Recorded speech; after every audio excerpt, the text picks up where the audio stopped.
คนหาดใหญ่ออกมาใช้สิทธิ์เลือกตั้งหน่อยจังมีเหตุผลอะไรกันบ้างลองวิเคราะห์กันเลยดีครับ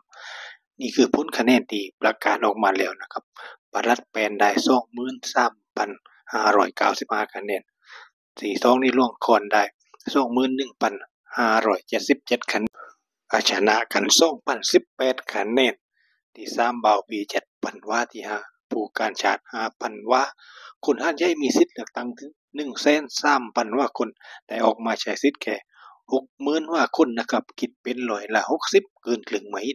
ยังมีผู้ใช้สิทธิ์ไม่เลือกใครถึง 3,500 ว่าเสียง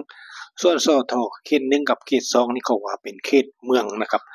การเลือกตั้งจะเลือกแบบยกทีมเหมือนเดิมนะครับนั่นคือทีมร่วมคนได้หมดทั้ง2เขต12คนในเขตเลือกตั้งที่1ต่อมาเขตเลือกตั้งที่3เนี่ยจะมีการสลับกันแล้วนะครับ